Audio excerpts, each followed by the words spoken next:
Ձեր թույլտվությամբ ես սկսեմ, հետո հարցերով նախ ուզում եմ տեղեկացնել, որ քիչ առաջ ենթադրում եմ որոշ լրատվականներ ներկային, ես մասնակցում էի պարոն Վոլոդյա Գրիգորյանի ուղարկավորման արարողությանը, ուզում եմ իգիտություն ձեզ նաև ասել, որ տարբեր շահարկումներ են եղել դրդապատճառների եւ այլնի մասին, ուզում տեղյակ լինեք, որ նա իմ համագյուղացին էր, իմ պապիկի եւ իր պապիկի տները իրար հարևանությամբ էին եւ իր հայրը, ում այսօր ես հնարավորություն ունեցա ցավակցական խոսք ասել, իմ հոր եղբոր դասարանցին էր, իմ հայրիկի հետ մտերիմներ էին, իրար հետ աշխատել են երկար տարիներ եւ ինձ համար սա նաեւ անձնական հարց էր, չնայած ես երբեք չեմ ճանաչել պարոն Գրիգորյանին, բայց սա նաեւ ուզում իգիտություն ձեզ իմանաք եւ քանի որ բազմաթիվ հարցեր են հնչել, ուզում եմ միանգամից ասել, որ այն բոլոր գնահատականների եւ քաղաքական աստառներ տալու փորձերը ես կարծում եմ, որ ոչ միայն կոռեկտ չեն, այլ նաեւ իմ պատկերացրած բարոյական շրջանակներում չեն տեղավորվում եւ այսքանով կուզենամ, որ այդ թեման ամփոփենք եւ սպասենք, որ իրավապահ մարմինները իրենց գործը արագ եւ բարձր որակով կատարեն, մեր բոլորի սպասելիքները դրանք են։ Պարոն Աշակյան եւ Ես երկու բառով էլի մի շարք էս վերջին օրերին հոդվածներ են տպվել տարբեր թերթերի, Հրապարակ, News.am, կարող եմ մտաբերեմ իմ անձի հետ կապված տարբեր բամբասանքներ եւ ստեր են տարածվել կապված նրա հետ, իբր ես իմ ընկերների մասին ինչ-որ բաներ եմ խոսում, գործընկերների, վարչապետի Ալեն Սիմոնյանի, Վահագն Ալեքսանյանի այլոց, ուզում եմ, որ News.am-ն էլ ուրիշ շարքում կա, ուզում եմ, որ ասացի, որ մի քանի լրատվականներ, ձեր հոդվածը դուք կմեջբերեք, ես էլ գնահատականը կտամ, ես էլ ձեզ ասում եմ, ձեր հոդվածը, կոնկրետ ձեր հոդվածը դուք կմեջբերեք, ես էլ ձեր գնահատականը կտամ, ձեր գրածի, ուզում եմ, որ մենք զերծ մնանք նման հերյուրանքներից, այնտեղ նաև գնահատականներ կային իբր թե կանայք են փորձում ազգային ժողովի փոխխոսնակ դառնալ, ես ուզում եմ մի փոքրիկ պատմություն ձեզ պատմել սրա հետ կապված, ուզում եմ նախ ասել, որ իմ ազգային ժողովի փոխխոսնակ դառնալու հարցը քաղաքական որոշման արդյունք է եւ քվեարկությամբ է ընտրվել երկու մակարդակում, առաջինը կուսակցության վարչության մակարդակում, երկրորդը խմբակցության մակարդակում եւ խմբակցության մակարդակում քվեարկության արդյունքները դուք գիտեք, մյուսինն էլ արդեն գիտեք, քանի որ ինձ հնարավորություն է տրվել փոխոսնակի դիրքում ծառայել իմ պետությանը, ուզում եմ ես ձեզ ուղիղ ասել, որ ես մի քանի անգամ վարչության նիստին առաջարկել եմ, որ երկրորդ փոխոսնակը լինի կին տեխնացուն, նույնիսկ ինձ առաջադրելուց հետո եմ նույն առաջարկով հանդես եկել եւ մշտապես կողմնակից եմ եղել, որ կանայք տարբեր տեղեր ներգրավված լինեն իմ ելույթներից, դուք կարող եք տեսնել տարբեր տեղերում իմ քաղաքական եւ հասարակական գործունեության մեջ դուք դա կարող եք նկատել, ավելին ասեմ, դա ինձ համար ոչ միայն քաղաքական կամ հասարակական գործունեության հարց է, այլ նաև ընտանեկան եւ անձնական հարց է եւ ես իմ ընտանիքում անձնական կյանքում նույնպես առաջնորդվում եմ դրանով, համոզված լինելով, որ մեր հասարակությունում կա իրական խնդրեմ եւ այդ իրական խնդրեմը այն է, որ մենք իրավունքների հավասարության խնդիր ունենք բոլոր տեղերում եւ մեր պատկերացումների մեջ, մտածումների մեջ եւ ես մշտապես հիմա էլ հետագայում էլ փորձել եմ այնպես անել, որ որևէ խտրականության խնդիր չլինի մեր հասարակության մեջ, բոլորը իրենց դերում, իրենց տեղերում, բայց նաեւ հաշվի առնելով իրողությունները, որոնք առկա են մեր հասարակության։ Հիմա դուք 30,000 դրամի պատճառով եք չեք մասնակցել ԿՊ։ Հիմա Դուք 30,000 դրամի պատճառով չեք մասնակցել ԿՊ համագումարին։ Նախ ուզում եմ տեղեկացնել, որ ընդհանրապես կանոնները համագումարին մասնակցության տարբեր այլ կանոններ սահմանվում են քաղաքացիական պայմանագրի համապատասխան որոշումներով եւ այդ որոշումները բոլորի համար են։ Ես իմացել եմ, որ նման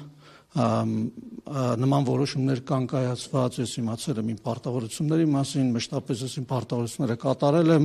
եւ այն ինչի մասին որ դուք խոսում եք, դրա բարձրաբանումները տրվել են, ավելորդ անգամ ես չեմ ուզենա դուք գիտեք, որ ես Չինաստան այցելության եմ եղել այդ ժամանակներում եւ չեմ ուզենա, որ մենք տեխնիկական դետալների մեջ մտնենք, ընդհանրապես կուզենամ ասել, որ որևէ քաղաքական խնդիր ես այդպես չեմ տեսնում, զուտ տեխնիկական խնդիրներ են, որոնց մասով գնահատական էլ եմ ասում։ Տրվել է եւ ես եւ նորից եմ ասում։ Փաշինյանը թույլ չտվեց մասնակցի, եթե դա ընդհանրապես տեխնիկական դետալներ էր։ Ճիշտ ասած, իմ մոտ տպավորություն կա, որ հարցը տալիս եք, եթե չեք լսում։ Ես դե բավականին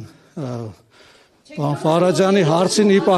հարցինի պատասխան մանրամասն նկարագրեցի, որ այդտեղ անձնական որոշումներ չեն ընդունվում, կան կարգերի ոչ մի վիրավորական բան այդտեղ չկա եւ նորից եմ ասում, այդտեղ որևէ վիրավորական բան չկա, ավելին ասեմ, մեր հասարակությունը, մեր կուսակցականները պետք է ուրախ լինեն եւ համոզված եմ, որ ուրախ են եւ հարգում են բոլոր այն որոշումները, այդ թվում նաեւ ես հարգում եմ բոլոր այն որոշումները, որոնք որ կայացված են եւ նորից եմ կրկնում, այդտեղ որևէ քաղաքական հարց չկա, որևէ մեկը որևէ մեկին ոչինչ չի արգելել, կա կարգին հետևում են, որևէ բան չկա, այսինքն անձնական, քաղաքական, այնտեղ մեկը գրել էր բանը Փաշինյանի սև ցուցակումը, նախ սև ցուցակներ մենք չենք պահում։ Սև ցուցակներ պահում էին նրանք, ովքեր ձեզ հայտնի են, եւ այդ տիպի խոսակցությունների մեջ իհարկե ես չէի ցանկանա մտնել, ուղղակի այնքան աղում կա բարձրացել, որ հարկ համարեցի սրա մասին խոսել։ Հիմա նեղվածություն չկա, թիմի Բարձրացեք շրջան, ինչ նեղվածություն պետք է լինի։ Մեր ընդունած որոշումներն են, բոլորս հետևում ենք։ Ես խնդիր չեմ տեսնում որևէ։ Համեցեք։ Բայց հիմա գումար փոխանցումը կարելի է նաև առանց երկրորդ Արգելի գործընկերներ, ես նայեք, ասում եմ, խնդիրը որն է, արգելի գործընկերներ։ Խնդիրը նրանում է, որ մենք կուսակցությունների ֆինանսավորման մասին օրենքները այնքան ենք փոխել եւ բարձրացրել եւ լավ ենք արել։ Թափանցիկությունը այնքան ենք բարձրացրել, իդենտիֆիկացիայի մեթոդներ ենք մտցրել, որ ամեն մեկը փոխանցում կատարելի շատ հստակ հնարավոր լինի իրեն տեղորոշել, ով է, որտեղից է եկամուտը ստացել, ինչպես է փոխանցել, դա նվիրատվություն է, անդամավճար է եւ այլն։ Այսինքն մենք մեծ հաշվով այդ գործընթացը բարդացրել ենք եւ նորից ասում, ճիշտ ենք արել։ Հիմա ես չեմ ուզում տեխնիկական դետալների մեջ մտնել, եթե դուք ուզում եք ասեք, որ ես մեղավոր եմ, որ իմ փոխանցածը տեղ չի հասել, ես կընդունեմ այդ մեղքը, բայց ասենք իմաստունի մենք դրա մեջ խորանանք։ Ձեզ հետաքրքրում է, դա քաղաքական վերաբերմունք չի ենթադրում, հարգելիներս։ Փաշինյանը որ չի թույլատրել մասնակցեք, արդյոք սա վերաբերմունք չէ ձեր հանդեպ։ Նորից եմ կրկնում, Փաշինյանը չի թույլատրողը։ Այսինքն ես երրորդ անգամ եմ այս հարցին պատասխանում։ Դուք լսում եք իմ պատասխանը։ Երկու անգամ դուք եք ինձ հարցը տվել, մի անգամ Փայլակն է տվել։ Ոնց չեմ պատասխանում, ասում եմ, ոչ ոքի չի արգելում կամ թույլ տալիս։ Կա կարգ, հասկանում եք։ Կարգի մեջ լինում է պատվիրակների ցանկ, ոչ չեմ եկել, իմ անունը պատվիրակության ցանկում։ Հարգելիներս չի եղել ախր այդ ոչ հարյուրավոր ուրիշ կուսակցականներ։ Լավ, հարգելիներս, եկեք դռներ չի փակվել, Ժորժ ջան, կա պատվիրակների ցանկ։ Ես չեմ գնացել, որովհետև իմ անունը պատվիրակների ցանկում չի եղել, ախր պատասխանեցի այդ հարցը։ Ուրիշ հարց կա արգելնից։ Անդրադառնալով պարոն Գրիգորյանի սպանության դեպքին, քննադատություններ կան, ասում են տեղեր ունեցել մի քանի ամիս առաջ եւս սպանություն, բայց իշխանությունները համապատասխան քայլեր չէին ձեռնարկել, որպեսզի կանխեին այդ հերթական դեպքը։ Դուք արդյոք տեսնում եք թերացում, թե ոչ։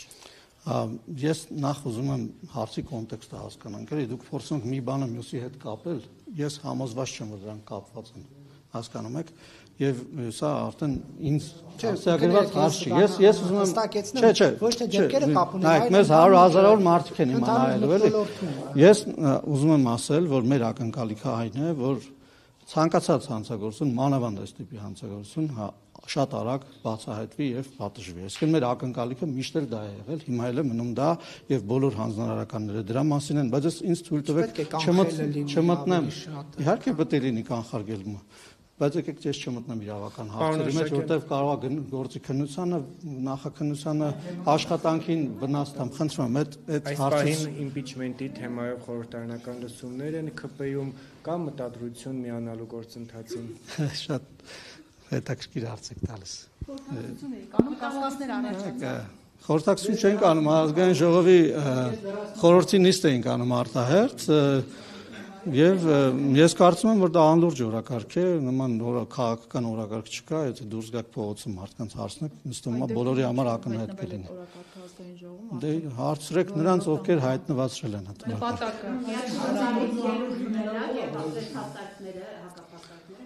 Դա իմ իրավունքն է, թե ես որտեղ ինչ կխոսեմ, ոչ, գուցե չգնամ։ Որ ԿՊ-ից կմիանան եւ Նիկոլ Փաշինյանին անհանգստական կմարտություն։ Իհարկե բացառում եմ։ Ինչու՞։ Որտեղ նորից եմ կրկնում, որովհետեւ քաղաքական օրակարգ չկա վարչապետի դեմ իմպիչմենտի ինչ որ process սկսելու եւ դա արհեստական ինչ որ չգիտեմ։ Զբաղմունքա գտել եմ, զբաղվում եմ։ Խորհրդարանական ընտրություններ դեռևս հնարավոր են, հնարավոր համատեղ ընտրություն։ Ոչ, հնարավոր չեմ համարում։ Չէ, օրենսդրությամբ չգիտեմ, բայց մենք քաղաքական որոշում ենք ընդունել եւ դրա մասին հայտնել ենք հանրությանը, որ չենք պատրաստվում խորհրդարանական արտահերթ ընտրությունների գնալու, պատրաստվում ենք հերթական ընտրություններ գնալու։ Պարոն Արշակյան, հա, որոշում է հանրությունը, նորից եմ ասում, եթե քաղաքական օրակարգ փողոցում չկա, այսինքն մարդկանց կամքը չի արտահայտում այն օրակարգը ինչ որ բերվել է, դա իմ համար անլուրջ օրակարգ է։ Ես առանց վիրավորանքի եմ էլի ասում, հանկարծ չմտածեք, ես մարդկանց ինչ որ պիտակավորումներ եմ, ես օրակարգի մասին եմ խոսում։ Լուրջ օրակարգը դա այն է, ինչ որ թելադրված է քաղաքական լայն շրջանակների կողմից, այսինքն հասարակության կողմից։ Իմ կարծիքով մեր հասարակության մեջ նման հարց չի քննարկվում։ Կարող է ինչ որ շրջանակներում քննարկվում է փոքրիկ, ոնց որ տեսնում ենք մի 100 հոգի, օրինակ ազգային ժողովում որոշել են դա քննարկեն, բայց լայն շրջանակներում ես լինելով մարդով, որ միշտ շփվում է քաղաքացիների հետ, ամենտեղ սուպերմարկետում, փողոցում, ամենտեղ գյուղերում, այցելելիս, մարզեր գնալիս։ Ոչ, ինչ կանգնացնում եւ հայո, ասում են, որ խաղաղության օրակարգը ճիշտ օրակարգ է, պետք է հետեւել դրան։ Հիմա այս վերնագիր կդառնա, չէ՞, երևի։ Ամենտեղ Հուսամ ձեզ էլ են կանգնեցնում ասում։ Ինձ թվում է, որ ցանկացած մեկին, որ ճանաչում են եւ լայն հանրության հետ հաղորդակցող փոխությունն եղավ, բայց մեր կյանքում բան չփոխվեց, բան չեն ասում հենց այդպես։ Ինձ երբևէ նման բան չեն ասել։ Տարբեր քննարկումներ են լինում, բայց կոնկրետ այն ինչ որ դուք եք ասում, ինձ թվում է բոլորին ակնհայտ է թե ինչա փոխվել։ վերադառնալով քաղաքացիական պայմանագրի կուսակցության համաժողովին եւ դրա ժամանակ ընդունված հռչակագրին, պարոն Արշակյան, հուսամ տեղյակ եք, որ հռչակագրով ազդարարվում է 4-րդ հանրապետության հռչակումը որպես առաջիկա ռազմավարական անելիք։ Պարոն Արշակյան, ձեր դիտարկումները այս առնչությամբ, արդյոք այդ գաղափարի քննարկմանը դուք մասնակցել եք եւ դրա իրավաքաղաքական գործարկումը ինչպես է հետաքրքիր։ Ես նախ ուզում եմ ասել, որ դրա քաղաքական քննարկումները ազգային ժողովից են մեկնարկել վարչապետի համապատասխան հայտարարություններով, նոր սահմանադրության վերաբերյալ գնահատականներով, ամբողջ խնդիրը նրանում է, որ մեր հասարակությունը սահմանադրության համար ըստ էության ընտրության վստահելի process չի եղել։ Եվ մեզ անհրաժեշտ է, որպեսզի լայն հասարակությունը մասնակցի սահմանադրության հանրաքվեին եւ իր քվեն տա այն սահմանադրական օրենսդրությանը, որով ինքը ցանկանում է ապրել Հայաստանում։ Այսինքն ինքը իրեն սեփականը համարի Հայաստանի Հանրապետությունը իր օրենսդրական հիմքով։ Սա է, որի մասին եթե կարճ լինենք, ազդարարվում է համաժողովի ընթացքում եւ սրա մասին խոսվել է ազգային ժողովում եւ ես կարծում եմ, որ այս մասով նույնպես ընկալում կա, բայց նաեւ ուզում եմ ձեզ նաեւ հանրության հետ կոմունիկացիա պահող լրատվամիջոցներին խնդրել եւ որպեսզի սա դառնա իսկապես հանրության քննարկման առարկա մինչեւ սահմանադրության վերաբերյալ ընտրությունները, որովհետեւ սա մեր բոլորի հարցն է, մենք բոլորս պիտի գնանք եւ մեր խոսքը ասենք նոր սահմանադրությանը եւ դրանով սեփականաշնորհենք եւս մեկ անգամ մեր պետությունը եւ ազդարարենք 4-րդ հանրապետությունը։ Իսկ ինչով է 4-րդ հանրապետությունը տարբերվելու էականորեն տեսանելի մակարդակում 3-րդ հանրապետություն։ Գիտեք, եթե մենք օրինակ իրար հետ շփվում ենք, մենք ապրում ենք նույն երկրում, նույն պետության մեջ, մենք պետք է ունենանք այն հիմքը, որը թույլ է տալիս իրար հետ հաղորդակցվելու։ Այդ հիմքը սահմանադրությունն է։ Կանոնները, հասարակական կարգը, ամեն ինչ, այսինքն մենք իրար քաղաքացիությունը, մենք իրար հետ պետք է այդ պայմանագիրը ունենանք։ Եթե օրինակ այդ պայմանագրի վերաբերյալ, ընտրությունների վերաբերյալ հարցեր կան, այսինքն բարձր չէ, որ ասենք վստահելի չի այդ ընտրության արդյունքները, եթե հարցեր կան նաև մեր հարաբերությունների մեջ։ Եվ եթե մենք բոլորս ուզում ենք իրար հետ հարաբերվենք Հայաստանի Հանրապետության օրենսդրության շրջանակներում, դա իրականում ըստ էության մեծ քայլ է, եւ հենց այդ քայլն է, որ բնորոշվում է որպես 4-րդ հանրապետություն։ Եթե նույնիսկ դիտարկենք օրինակ, որ սահմանադրությունը ընտրակեղծիքներով է ընդունվել եւ այլն, անգամ այդ կոնտեքստում դիտարկելով ներկայիս սահմանադրության մեջ ինչն է խանգարում քաղաքացիներին իրար հետ հարաբերվելու, որ դրա համար կարիք կա հիմնելու 4-րդ հանրապետությունը։ Դες նորից եմ ասում, դա ավելի ինչ որ ես նկարագրում եմ, դրա նաև խորքային հասարակական փիլիսոփայական շերտերն է պետք հաշվի առնել։ Դուք եք ձեր բերանով ասում, եթե նույնիսկ կեղծված է։ Եթե նույնիսկ կեղծված է մարդը չի ընտրել։ Դե եթե այսինքն որ գնաք հարցնեք մարդկանց, պարզվի որ փաստ է։ Բայց ինձ ընդհատում եք, բայց այո, կարող ենք իշներ հարցնել։ Ես արդեն հարցրել եմ։ Գիտեք երբ 2018 թվականի հեղափոխության ձեր անունից կասեք, պարոն Հակոբյան, ես արդեն հարցրել եմ եւ ես հստակ գիտեմ։ 2018 թվականի հեղափոխության ժամանակ մարդիկ գնացել են իրենց գնահատականը տվել են փողոցում եւ ընտրությունների դե 7 տարի անցել է, սահմանադրությունը չի փոխվել։ Բայց դա խնդիրը։ Այսինքն ամեն ինչ փոխվել է մեր երկրում, բացի հենց սահմանադրությունից, որը ըստ էության չի համարվում դրա տրված ժողովրդի քվեն չի համարվում վստահելի։ Մեծ խնդիր է սա։ Թվականի հեղափոխությունը իշխանության դեմ էր, չէ՞ ոչ թե սահմանադրության։ 7 տարի իրականում հայտարարություններ եղել են, դուք գիտեք մենք ինչերի մեջով ենք անցել մեր պետությունը, եւ գիտեք, որ նաեւ եթե չեմ սխալվում 19 թվականին կամ 18 թվականին դրա մասին հայտարարություն եղել է նույն երկրի վարչապետի կողմից եւ այդ խնդիրը ձևակերպվել է։ Թե ինչի մինչև հիմա մենք այդ խնդիրը չենք հասցեագրել, դրա պատճառը այն ամբողջ խնդիրներն են, որի միջով մենք անցել ենք։ Այսինքն բազմաթիվ էլի կան խնդիրներ, որոնք չենք հասցեագրել, բայց դա խնդիրների ամենագլխավորն է իմ կարծիքով։ Պարոն Արշակյան, վերադառնալով հռչակագրի տեքստին, թույլտվեք մի հարցել, այդ տեքստում նշված է նաև, որ գալիք խորհրդարանական ընտրությունների ժամանակ քաղաքացիական պայմանագիրը ակնկալվում է սահմանադրական մեծամասնություն ձևավորել խորհրդարանում։ Խնդրում եմ ասել, ձեր շփումները հանրության տարբեր շերտերի հետ, եթե ամփոփեք այս պահի դրությամբ ձեր կուսակցության հանրային վստահության ցուցիչը որքան գնահատեք, քանի տոկոս մոտավորապես ես իհարկե կդժվարանամ որևէ տոկոս ասել, բայց կարող եմ ասել, որ խաղաղության օրակարգը